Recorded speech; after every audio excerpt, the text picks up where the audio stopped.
The problem is that those that control the nations have taken control of our language. They blame free markets and capitalism for a problem that is anything but capitalism. I'm sorry, but a fiat money involved with fractional reserve banking with over 73,000 regulations is not a free market, and debt is not capital. Our money is backed by debt, not tangible assets, not capital. These people have changed the definition of the word regulate from the original meaning under the U.S. Constitution.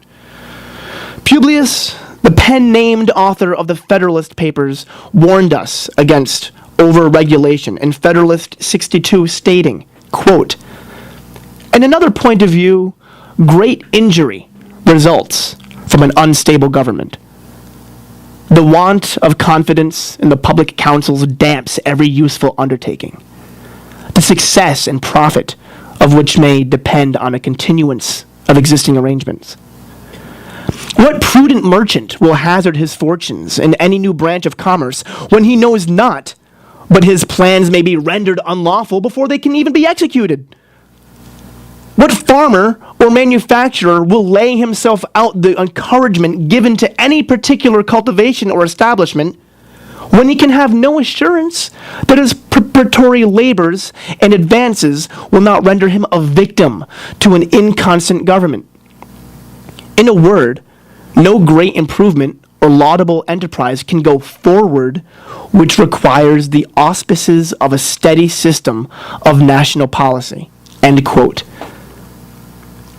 Madison warns us of an over-regulated system where rules change and new regulations are written every day because entrepreneurs will be less likely to invest and grow the economy and generate more money to the government so they can operate functionally. Regulation with the founders meant to keep things normal, regular, consistent. But our current federal government likes to pretend that the term regulate allows them to force Americans to buy health insurance. They have literally transformed the word regulate from its original term of keeping commerce normal and regular to forcing people to participate in commerce by forcing them to purchase insurance, or in the previously mentioned case of Roscoe Filburn, control how much a farmer can grow for his own personal consumption. These people also control the political spectrum and the words we use to define the political spectrum. They use words like left and right and assign liberal and conservative to these words, respectively, when this is not how the political spectrum works at all. The word liberal used to mean libertarian, pure freedom, freedom from tyranny, economic freedom, personal freedom.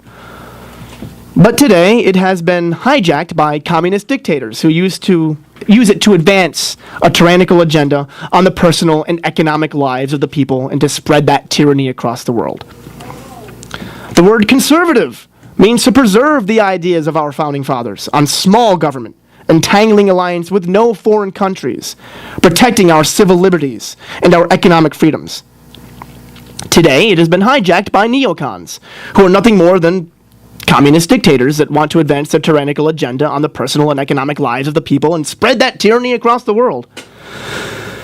The true political spectrum is anarchy on the left and tyranny on the right. How much government intrusion is the true way to measure the political spectrum, and they know this. That is why the founders placed us as close to anarchy as humanly possible without falling into chaos. Let's not forget that the original government was the Articles of Confederation that gave absolutely no powers to the federal government, and that failed. They knew that we needed a federal government, but they knew it needed to have limited powers. They knew that the natural tendency is to move towards tyranny. Instead, the powers that be feed into the false left-right paradigm with liberal and conservative, and they give us Hannity and Combs to show the opposite sides of the spectrum, when history teaches us that these two terms are nothing more than opposite sides of the same coin of tyranny. When Woodrow Wilson arrested thousands of people for speaking out against World War I and fined them, was that liberal or conservative? When Abraham Lincoln arrested journalists for speaking out against war with the South, was that liberal or conservative? How about when he killed over 1,000 citizens in New York for protesting being conscripted into the army to fight a war they didn't believe in? Was that liberal or conservative? How about when Bill Clinton spied on American citizens' phone calls and emails without warrants under the NSA's Project Echelon? Was that liberal or conservative? And when George W. Bush passed the Patriot Act, which, by the way, no one was allowed to read before they voted for it, which continued these spying procedures, was that liberal or conservative? The same Patriot Act that defined domestic terrorist in Section 802 as anyone who appears to intend to influence the policy of a government by intimidation or coercion, and did away with the Fourth and Fifth Amendment. The very same Patriot Act that Obama spoke against and reauthorized verbatim with no media coverage. Was that liberal or conservative? How about the non-declared wars that we've brought ourselves into since World War II? Korea, Vietnam, Iraq, Kosovo, Iraq again, Afghanistan, Pakistan.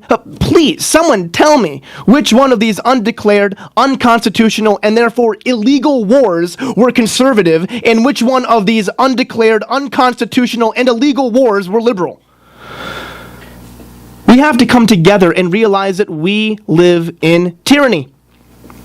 When the federal government takes your money that you earned as wages so it can pay off the debt to an unconstitutional private central bank that perpetuates our debt, that is tyranny. When the federal government creates centralized agencies that usurp the powers granted to the states through the Constitution's 10th Amendment, that is tyranny. When the federal government and private corporations partner together to create monopolies for their friends while they let the little banks and little businesses go under, that is tyranny. When our own government spies on us secretly, then passes legislation to make spying on us legal under a new president to combat terrorism, even though it was being done before terrorism that the legislation was being passed as a reaction to, that is tyranny. We are living in tyranny, guys. We need to wake up to it.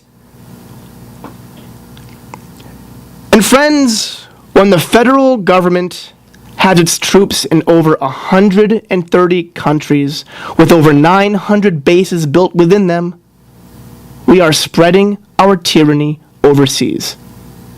When we cannot even protect our own southern borders from a foreign invasion, but we stick our noses in countries that we can't even pronounce, we're living in tyranny and we're spreading it to the rest of the world like a virus.